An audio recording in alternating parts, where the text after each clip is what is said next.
காரியத்திற்காக ஜெபிக்கிறவர்கள் எனக்கு ஜெபிக்கணும் பாஸ்டர். ஒருவேளை நீங்க இருக்கலாம், இல்லைன்னா உங்க பிள்ளைகள் இருக்கலாம். நீங்க இருக்கலாம், இல்லைன்னா உங்க பிள்ளைகள் இருக்கலாம். பாஸ்டர், இந்த மாதிரி எனக்கு என்னமோ தடுமாற்றமா இருக்குது, எனக்கு தடுமாற்றமா இருக்குது. என்னால என்னுடைய வழியை கண்டுபிடிக்கவே முடியல. நான் ஓடிட்டு இருக்கிற இந்த பாதை எனக்கு வித்தியாசமா தெரியுது. சரியாதான் நான் ஓடுறேன்னா?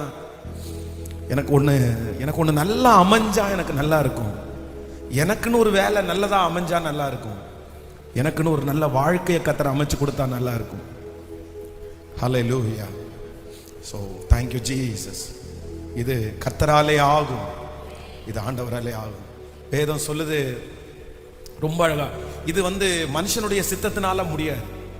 நம்ம எவ்வளவு அறிவா இருந்தாலும், நம்ம எவ்வளவு ஞானமா இருந்தாலுமே பாருங்க, சில பிள்ளைகளை படிக்க வைக்கும் போது பாத்தீங்க அப்படின்னு சொன்னா, சின்ன வயசுல இருந்து பிறந்த உடனே பேர் வச்ச உடனே அந்த பிள்ளைக்காக அந்த அம்மா அப்பா என்ன சொல்லுவாங்க தெரியுமா?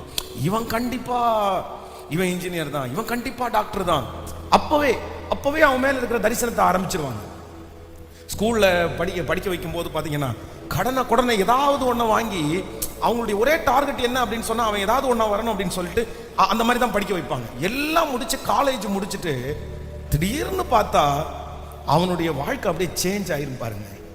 இத்தனை நாட்களும் அவர்களுக்கு கற்பனை பண்ணி படிக்க வச்சு அந்த ஃபீல்டே மொத்தமா தூக்கி போட்டுட்டு அவன் இன்னொரு ஃபீல்டுக்கு போயிட்டு இருப்பான், இன்னொரு வேலைக்கு போயிட்டு இருப்பான். நிறைய பேரால அதை அக்செப்ட் பண்ணிக்கவே முடியாது. அந்த பிள்ளையே ஃபீல் பண்ண, அவனே ஏண்டா நம்ம என்னென்னமோ கற்பனை பண்ணி என்னென்னமோ ஆரம்பிச்சு எங்கேயோ நிக்கிறோம்டா, எங்கேயோ போயிட்டு இருக்கோம்டா நம்முடைய வாழ்க்கை. இந்த தடுமாற்றம் இந்த ஜபத்துல இருக்கிறவங்க கூட யாரோ ஒருத்தருக்கு இருக்கலாம். ஆனா எனக்கு தெரியும், அவர் சொல்ல ஆகும், அவர் கட்டளையிட. எனக்கு இது ரொம்ப பிடிச்சி இந்த வசனம். கர்த்தர் சொல்றாரு, அந்த மீனுக்கு கட்டளையிட்டார். என் பிள்ளை வழி மாதிரி தான் வந்திருக்குது, என் பிள்ளை தெரியாம தான் வந்திருக்குது, என் பிள்ளை அந்த பாதையில ஓடல, நீ கொண்டு போய் சரியான இடத்துல என் பிள்ளைய கொண்டு போய் விடு. நான் என்ன நினைக்கிறேன்னா, அந்த மீனை பரிசுத்த ஆவியானவரா நினைக்கிறேன். பரிசுத்த ஆவியானவர் நம்மை நடத்த போகிறார், சகல சத்தியத்திற்குள்ள நடத்த போறார். ஸோ ஃபர்ஸ்ட் அந்த காரியத்திற்காக ஜெபிக்க போறோம், அந்த காரியத்திற்காக ஜெபிக்க போறோம். ஆண்டவரே, எனக்கு ஒரு கிருபை செய்யணும். எனக்கு பாஸ்டர் சொல்ற வார்த்தையின்படி தான் நான் உடைஞ்சு போய் தான் வந்திருக்கிறேன். நான் திருப்தி இல்லாம தான் வந்திருக்கிறேன். என் பிள்ளையினுடைய வாழ்க்கை திருப்தி இல்லாம தான் இருக்குது. ஆனா இப்ப நீர் ஒரு இரக்கத்தை எனக்கு நீர் காட்டணும். இந்த வசனத்தை நான் 100% நான் நம்புறேன். ஜெபம் பண்ணு. நீங்க ஜெபம் பண்ணும்போது உங்களோட சேர்ந்து நான் உங்களுக்காக ஜெபம் பண்ண விருப்பப்படுறேன். ஸ்தோத்திரம்பா. ஆண்டவரே, அந்த மீனுக்கு கட்டளை இட்டீரே, ஆனால் எனக்கு வாழ்க்கையில் ஒரு மீனுக்கு நீர் கட்டளை இடணும், எனக்கு ஒரு மீனுக்கு நீர் கட்டளை இடணும்.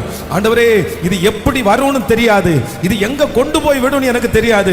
ஆனா நான் உங்க வார்த்தையை நம்புறேன். நான் சாட்சி எழுதி கொடுக்கணும், நான் சாட்சி சொல்லணும்.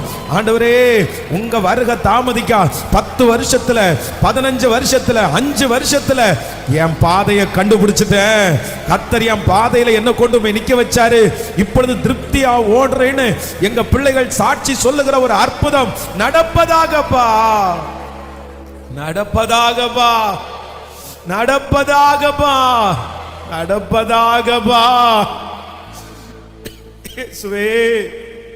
இயேசுவே, எங்களை கொண்டு போய் விடுறதுக்கு யாருமே இல்லையே, எங்க பிள்ளைகளுடைய கையை பிடிச்சு நடத்துறதுக்கு யாருமே இல்லையே. யாருக்கு தெரியும்? திருப்தியே இல்லாம ஓடிட்டு இருக்கோம். ஆனா இப்ப நான் ஜெபம் பண்றேன், இது உங்க வார்த்தை இல்ல சாமி, இது உங்க வார்த்தை இல்ல சாமி, உங்க வார்த்தை இல்ல சாமி. குழப்பத்திலேயே என் பிள்ளை வாழ்ந்துட்டு இருக்குப்பா, தடுமாற்றத்திலேயே என் பிள்ளை வாழ்ந்துட்டு இருக்குப்பா. சோத்திரப்பா. திருப்தியே இல்லாம என் பிள்ளை வாழ்ந்துட்டு இருக்குப்பா. இறங்குங்கப்பா. ஊழியக்காரர் மூலமாவும் நீங்க சொன்னீங்கல்ல, 10ஆம் மாதம் 1ஆம் தேதியில மலையின் சிகரங்கள் காணப்பட்டனன்னு சொல்லி, அந்த எழுத்தின் பிரகாரமாகவே எங்களை ஆசீர்வதிக்கிறதுக்கு வல்லவர்.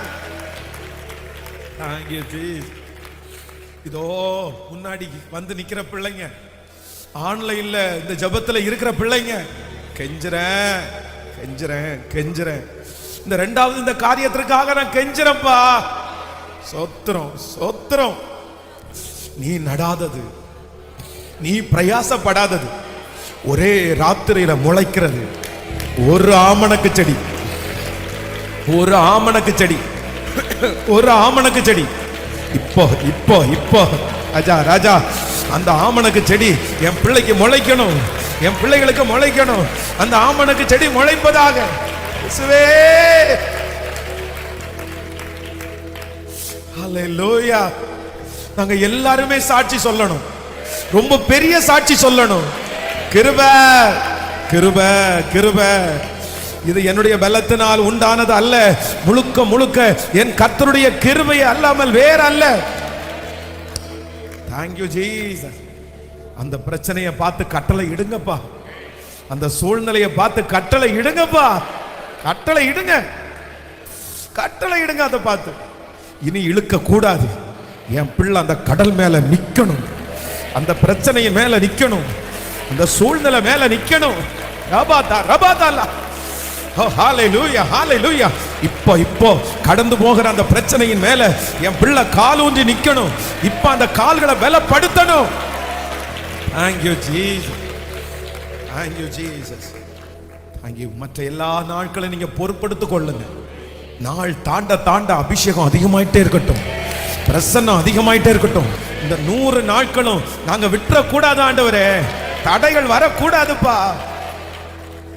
உங்க பாதத்தை முத்தம் செய்யணும். உங்க பிள்ளைகளை நிம்மதியாய் தூங்கி இளைப்பாற உதவி செய்யும். இயேசுவின் மூலம் ஜெபம் எடுக்கிறோம் நல்ல பிதாவே.